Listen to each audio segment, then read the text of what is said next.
Boa noite, meus queridos. É com alegria que eu me reporto a vocês que têm acompanhado os cultos da nossa igreja de casa. Hoje, irmãos, essa não é, obviamente, uma transmissão ao vivo. Nós estamos colocando um vídeo de uma mensagem que eu gravei. Mas por que isso? Eu sei que se o irmão acompanha com regularidade as transmissões dos nossos cultos, sabe o porquê. Mas me permita, eu vou mais uma vez dizer o motivo, né? Hoje nós não estamos transmitindo o culto da noite ou o culto vespertino de nossa igreja, porque estamos recebendo um pastor, um missionário, que fala de Jesus num país onde existe a proibição do cristianismo. Atualmente existem dezenas de nações no mundo onde existe uma dura perseguição ao evangelho. Em 2015 e 2017, nós recebemos aqui um pastor muito querido chamado Zahid. Ele é pastor no Paquistão, pastor de uma igreja evangélica no Paquistão. E aí algumas pessoas ficaram assim, mas Marcos, não é proibido? Não. O Paquistão é um país muçulmano, mas que tem liberdade religiosa na sua legislação. Então, a maioria da população é muçulmana, mas a lei garante que as igrejas possam ter suas portas abertas para adorar o Senhor. O que acontece é que muitos deles são radicais e perseguem, matam pastores. O próprio Zahid, por diversas vezes, teve a vida dele ameaçada. Bem, mas em alguns países não se trata disso. Em alguns países a lei nem sequer permite que existam outros credos a não ser o credo oficial. A maioria dos casos são nações islâmicas, porque o Muhammad, que nós chamamos de Maomé, que era o líder, o profeta, conforme creem os muçulmanos, ele acreditava num domínio que era tanto religioso quanto político.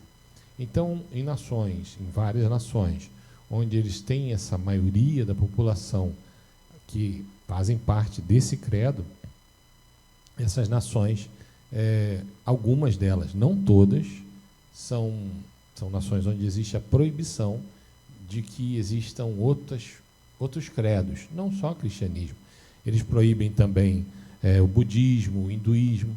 Então, mas como eu disse, não são todas as nações de maioria muçulmana. Existem muitas nações no mundo de maioria muçulmanas, que são inclusive nações democráticas, onde existem eleições. Então a gente também tem que tomar um certo cuidado de não rotular todo e qualquer muçulmano como radical e violento, necessariamente, o que não é verdade. Mas, como eu disse, então, hoje, dia 2 de abril, nós estamos recebendo aqui no culto da noite, em nossa igreja, uma pessoa que lidera um trabalho cristão, batista, num país onde, no caso, é proibido ser cristão. Então, por isso, nós não estamos transmitindo o culto ao vivo e, como eu disse, isso que os irmãos estão vendo é uma gravação que eu gravei um pouco antes. Mas falar um pouquinho para os irmãos sobre a campanha de missões. Mais uma vez, né, eu sei que se o irmão também acompanha sempre as nossas transmissões, já ouviu falar sobre isso. Mas o que é uma campanha missionária? Quando alguém se desloca, né, da sua terra, da terra de sua origem, e é um cristão, e ele vai para outro lugar falar de Jesus, é importante que existam pessoas que sustentem esse pastor, esse pregador, ou essa pastora, ou essa pregadora, ou esse missionário. Às vezes vão famílias inteiras. É importante que hajam pessoas comprometidas em sustentar financeiramente aquele irmão. Ele está deixando a sua terra, ele está deixando a sua nação, ele está deixando a sua pátria de origem, ele está se deslocando para um outro lugar e ele lá estará falando de Jesus, de maneira que existe sim uma necessidade, né, de que ele, ela ou a família inteira sejam sustentados financeiramente. É óbvio, irmãos, que não é barato. Imagine você, eu tenho amigos que são missionários, às vezes é uma pessoa só, mas às vezes é a família toda, pai, mãe, esposas, filhos. Então imagina você sustentar uma pessoa ou uma família fora do Brasil para falar de Jesus em outro lugar. De fato, é uma obra custosa. mas é uma obra extremamente vitoriosa. E essa é a obra de Deus, irmãos. Nós, no Brasil, há 200 anos atrás, nós praticamente não tínhamos nenhum cristão que não fosse católico. Éramos uma igreja, um povo, né, católico e umbandista, porque as religiões de matriz africana chegaram aqui com os escravos. Mas houve aí o sincretismo religioso e o catolicismo convivia bem com essa religião. E aqui, por favor, não é nenhuma crítica à Igreja Católica. É só a constatação de um fato histórico. Pois bem, então, há 200 anos atrás, nós não tínhamos evangélicos aqui. E como surgiram os evangélicos aqui? Missionários vieram para cá. Pessoas deixaram a Inglaterra e os Estados Unidos e vieram para cá. E enfrentaram lutas terríveis. O Brasil tinha muita malária, muita febre amarela. Era uma terra extremamente inóspita. Entre os batistas, um dos maiores missionários que existiu, que não foi o primeiro a chegar, mas foi um dos homens que mais pregou o evangelho, tanto no Nordeste quanto aqui no Sudeste, foi um homem chamado William Ensminger. Ensminger é interessante, inclusive, porque esse sobrenome é um sobrenome holandês. E quem conhece a história dos batistas sabe que dos batistas surgiram 2 anabatistas, né? Nós fomos formados a partir de anabatistas, e a primeira igreja com esse nome batista surgiu na Holanda. Olha que interessante. Mas a família Ensminger, até hoje, são batistas que vivem nos Estados Unidos. Então, durante um processo aí lá pelos anos 1600, 1700, muitos desses, né, foram para os Estados Unidos, e por volta de 1800 e, se eu não me engano, 1890, se eu não me engano, o William Ensminger veio para o Brasil. E ele veio com a esposa para cá. Irmãos, ele perdeu 2 filhos aqui. Ele ficou doente, a esposa dele faleceu aqui. E, por fim, ele próprio faleceu aqui e está enterrado em Teresópolis. Perdão, irmãos, desculpa, em Petrópolis. Então, a vida desses homens foi muito difícil.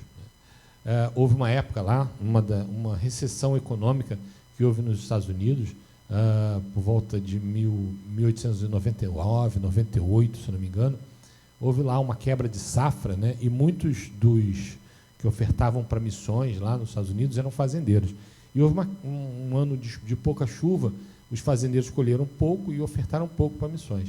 Então mandaram uma mensagem para o Ensminger, dizendo assim: olha, você vai ter que sair do Brasil porque a gente não tem dinheiro para manter você aí. O dinheiro acabou, os fazendeiros colheram pouco esse ano, os que são dizimistas, né? E são ofertantes, e a gente não consegue manter você aí no Brasil. E aí ele mandou uma carta respondendo o seguinte: eu creio no Deus que, se me faltar o alimento, ele vai mandar os corvos me alimentarem. Uma referência a Pedro, né? Pedro teve uma experiência num sonho que teve quando foi pregar na casa de Cornélio, conforme a gente vê em Atos capítulo 10. Pois bem, então, assim, eram homens muito valentes, muito corajosos, e até hoje acontece isso. Homens, mulheres, às vezes jovens, como tem os radicais. É uma obra tremenda, irmãos. E eu quero convidar o irmão a participar dessa obra. Você participa orando. Se você não deixe de orar, irmãos, não deixe de jejuar e orar, clamar ao Senhor por essa obra missionária, para que o inimigo seja repreendido nessas nações e a cobertura espiritual do Senhor, do Espírito Santo, esteja na vida desses missionários. Também pedimos aos irmãos que também participem dessa obra ofertando. Ofertando é a forma que o irmão participa do sustento dessa obra, sustento financeiro dessa obra. E a outra forma de participar é, no caso, indo. E aí, se algum irmão que congrega aqui conosco, alguém que acompanha os nossos cultos, assim: poxa, eu gostaria de ser missionário, converse com a gente, manda uma mensagem para a gente, pode usar as plataformas digitais e falar com a gente, ou aqui na igreja pode falar conosco. Pois bem, então os irmãos já sabem como é que se envolve, como é que se participa. E o sustento, como eu comecei dizendo, é uma obra cara. Como é que a gente faz entre os batistas? A maioria das igrejas batistas são igrejas de porte pequeno e médio, como a nossa. Como é que você participa? A gente faz um bolão. Cada igreja manda um dinheiro. Cada igreja. É lógico que as igrejas grandes correspondem com um valor bem significativo, mas cada igreja pequena ou de porte médio envia um valor E aí a gente tem um órgão, isso é, criamos uma agência missionária. Tem várias outras, tem agências missionárias dos assembleianos, dos presbiterianos, dos metodistas, e nós temos a nossa Batista. E tem várias agências missionárias que são independentes, elas não participam de denominação nenhuma. São agências que recebem pessoas e sustentam pessoas de várias denominações em vários países. Mas, no caso, nós temos uma agência missionária que é oficial da Igreja Batista, e essa agência recolhe o valor, e ela faz ali um fundo com esse dinheiro e vai mês a mês enviando para cada missionário, e assim eles vão recebendo um salário. E assim a gente consegue sustentar centenas de pessoas fora do Brasil falando de Jesus. É uma obra maravilhosa. Eu sei, irmão, está difícil, eu sei que a grana está curta, mas pense no coração de poder participar, né? Essa é uma obra do coração de Deus. E eu não gosto de falar de dinheiro da nossa igreja, porque a gente sabe que tem muita gente que fica pedindo dinheiro para enriquecimento de pastor, de bispo e até de missionário. Mas não é o caso, irmãos. O pessoal que trabalha na Junta de Missões Mundiais, da Convenção Batista Brasileira, são homens e mulheres de Deus, são comprometidos com o reino, irmãos. Pessoas de oração, irmãos. Se o irmão quiser, eu tenho dúvida se esse dinheiro é bem, entre no site da Junta de Missões Mundiais, da Convenção Batista Brasileira, procure pesquisar lá. O irmão vai ver grupos de oração, pessoas sérias, comprometidas com Deus. O irmão só não vai poder acessar quem são os missionários exatamente nesses países proibidos, e é um deles que nós estamos recebendo agora, por isso que o irmão não está vendo o nosso culto ao vivo, ok? Conforme nós sempre dissemos, nos nossos cultos, a gente sempre coloca lá a chave Pix da nossa igreja. Então, como nós não estamos fazendo uma transmissão ao vivo, eu vou colocar na descrição do vídeo a chave Pix da igreja, para o irmão que quiser ofertar. E aí o irmão oferte, sempre colocando 0,1 centavo ao final da oferta. Eu posso ofertar R$5, é o que eu posso. Ótimo, irmão, glória a Deus pela sua oferta. Mas não faz uma oferta de 5, não. Faz 5,01. Por quê? Porque aquelas transferências eletrônicas aceitam qualquer valor. E assim, cada oferta que cair com 0,1 centavo na conta da igreja, na Igreja Batista, o pastor não pega em dinheiro. O pastor recebe, na verdade, um salário, uma prebenda, né? E assim, os irmãos que são tesoureiros da igreja, são membros da igreja. Eles puxam o extrato lá da conta bancária da igreja e veem, olha, caiu aqui uma oferta de 5,01. Eles já sabem que é para missões. Tá bom, irmãos? Bem, antes de encerrar essa gravação, deixar aqui para os irmãos uma palavra sobre a Bíblia, sobre o reino do Senhor. Existe uma certa confusão, né? Os irmãos sabem que o Antigo Testamento ele foi escrito em grego, né? E existe uma certa confusão em algumas passagens, né?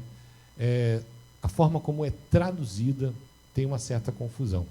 Então eu vou ler aqui para os irmãos um texto que está no Evangelho de Lucas, capítulo 10, verso 19. Diz assim: eis que eu vos dou poder para pisar em serpentes e escorpiões e toda a força do inimigo, e nada vos fará nenhum dano, ou dano algum. Pois bem, ele diz, né, são palavras de Jesus, dizendo que nós temos poder, né? Agora, outro texto da Bíblia é o texto de Mateus, capítulo 28, quando Jesus estava indo embora, ele estava se despedindo dos discípulos. Mateus 28, verso 18, Jesus diz assim: e chegando-se Jesus falou, dizendo: é-me dado todo o poder. Pois bem, irmãos, nesses dois versos, a palavra que temos aqui como traduzida como poder, não é necessariamente poder, é autoridade. É uma palavra grega que diz exousia. Essa palavra é uma palavra grega, né, como eu disse, que remete à autoridade. E como é que fala poder em grego? Dínamos, ou dínamos, ou dynamos, depende muito da tradução, né? Pois bem, existe a palavra dynamos no Novo Testamento? Sim, várias vezes, sempre se referindo ao poder de Deus. Eu vou dar um exemplo aqui, em Marcos capítulo 14, no verso 64, por exemplo, eu vou abrir aqui na minha Bíblia de papel, se o irmão quiser abrir no computador, se o irmão tiver no celular, Marcos 14, verso 64, diz assim, Evangelho de Marcos, 14, verso 62, perdão, e Jesus disse, eu sou, e vos vereis o Filho do Homem assentado à direita do poder de Deus. Aqui, no Marcos 14, verso 62, é dínamos. Então, aí você vai dizer assim, mas Marcos, quer dizer que o tradutor errou? Não necessariamente, é porque, na verdade, os conceitos de poder e autoridade são muito próximos, né? E muitas vezes se confundem. Mas vamos pensar aqui rapidinho o que é o poder. O poder é quando você tem condições de fazer alguma coisa acontecer. Então, eu tenho condições de tocar um violão? Eu não tenho condições. Eu não sei. Então, eu não tenho poder para tocar o violão. Não tenho. Eu não tenho poder para tocar esse violão, porque eu não sei tocar. Mas a irmã Laide, por exemplo, que tem liderado a música na nossa igreja, ela tem poder para tocar esse violão? Sim, porque ela sabe tocar. Então, ela toca o violão. Então, ela tem poder para tocar o violão? Tem. O que é autoridade? A autoridade é o seguinte, quando eu chego para ela e diz assim, toca o violão para mim, e ela toca. Então, veja, o poder é dela, mas eu exerci a autoridade. Então, eu disse para ela fazer e ela fez. Então, esses são conceitos que são muito parecidos. E, por serem muito parecidos, os tradutores do Novo Testamento, de certa forma, embaralharam um pouco. Mas a gente sempre tem que entender o seguinte, preferencialmente, o texto lá, que diz que o Senhor Jesus nos deu poder, em Lucas capítulo 10, verso 19, na verdade ele diz que nos deu autoridade. E o próprio Jesus, quando diz assim, é-me dado todo o poder, na verdade, ele usa a mesma palavra, exousia, que quer dizer autoridade.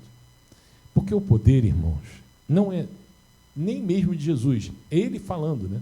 O poder é de Deus Pai, porque ainda que a gente saiba que Deus Pai, Deus Filho e Deus Espírito Santo sejam um só, eles cumprem funções diferentes, então eles estão muito bem divididos na estrutura dessa trindade, algo que para nós é difícil de compreender, né? A questão é que, assim como o próprio Jesus diz assim, eu não sei nem quando virá, quando eu vou voltar, quem sabe o Deus Pai. Então, existem coisas que só ao Filho é permitido, existem coisas que só ao Espírito é permitido, e existem coisas que dizem respeito só ao Deus Pai, Criador, Todo-Poderoso. E como Ele é o Todo-Poderoso, então o dínamo se aplica a Ele. Então, Jesus diz assim, é-me dado toda a autoridade, porque o poder é de Deus e a autoridade toda está nas mãos dEle. Então, veja, Deus Pai tem toda a autoridade. Deus Pai tem todo o poder. Até eu confundi. Deus Pai tem todo o poder. Deus Filho tem a autoridade para exercer este poder. É tremendo isso, né? E aí Jesus diz para nós, diz para os seus discípulos, em Lucas 10, eu dei a minha autoridade para você. Veja, irmãos, nós como igreja temos autoridade. Sim, nós não temos poder. Quando a gente clama ao Senhor pela repreensão de um espírito maligno, não sou eu que faço, nem o irmão. É Deus quem tem poder, mas Ele te deu autoridade para repreender. Quando a gente pede ao Senhor uma bênção, uma cura, eu não consigo curar ninguém, mas Ele me deu autoridade para exercer o poder que é dele. Então eu clamo pela cura e Ele concede a cura. Nós vimos aqui recentemente, até no culto da manhã, tivemos o testemunho do senhor Almir, que estava à morte, mas Deus o resgatou, né? Numa oração que fizemos na quarta-feira, e o Senhor atendeu na mesma hora que nós estávamos orando. Aí, poxa, essa igreja é bacana. Não, a gente não tem poder. Pastor Marco, não, eu sou tão falho quanto qualquer um de vocês. Temos tantos defeitos e falhas como vocês. Nós não temos poder, irmãos. O poder pertence a Ele, mas Ele nos deu autoridade. Isso é, a gente pode exercer o poder dEle. É tremendo isso. Poxa, Marcos, então a minha vida era para estar diferente. Concordo. Talvez as nossas vidas eram para estar diferentes. A gente usa muito pouco dessa autoridade. Por quê? Por causa do pecado, irmãos. Porque o pecado nos afasta de Deus. E veja, como é interessante isso. Nenhum de nós é obrigado a ser crente, nenhum de nós é obrigado a ter uma vida santa, correta, honesta, íntegra. A gente não é obrigado a nada. Na presença de Deus, Deus não obriga a gente a nada. Mas as coisas que a gente faz, que nos afastam de Deus, nos tiram essa autoridade.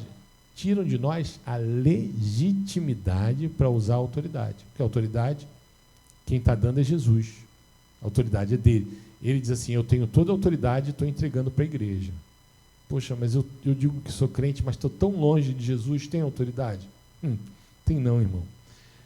Já vi várias vezes, me lembro até de uma vez que a gente estava num retiro, eu era garoto, era adolescente, estava num retiro, e aí um grupo de cristãos teve lá uma situação de uma pessoa que recebeu um espírito maligno lá. E todo mundo ficou com muito medo. Ninguém quis ir lá repreender. A igreja tem autoridade? Tem, mas é que o pessoal estava na carne, né? Estava errado. Então a gente ficou pensando assim, como eu estou no erro, estou longe de Deus, eu não tenho autoridade. Mas eu lembro também de um pastor que nós tivemos, o pastor Tiago. O pastor Tiago já faleceu já. Era um homem cheio do Espírito Santo. Uma vez foram chamar ele lá na igreja, né, que nós congregávamos, eu era garoto, isso também, era ainda mais novo. E tinha uma pessoa que estava possuída, queriam levar ela para a igreja, mas era uma menina, mas frágil, mas ela tinha tanta força que ninguém conseguia levar ela para a igreja. Aí foram pedir ao pastor, o senhor pode ir lá? Era uma vila, irmãos, ele chegou no portão da vila. A casa da menina que estava possuída era a última. O bicho já começou a gritar. Não, ele não. Ele não. É isso, irmãos. A gente tem que estar perto de Deus para poder vivenciar essa autoridade. A autoridade o Senhor deu para a gente. O poder pertence a Ele. Então vamos ficar pertinho do Senhor e usar essa autoridade para que a igreja seja revestida do bem, das bênçãos, que a sua família seja coberta da proteção, para que nenhum mal chegue à tua tenda. Use a autoridade para repreender o inimigo na sua vida emocional, financeira. Use a autoridade que Ele te deu para fazer a obra dEle. E a obra dEle é boa, é perfeita e agradável. Desejo a todos uma semana maravilhosa. Deus abençoe a todos.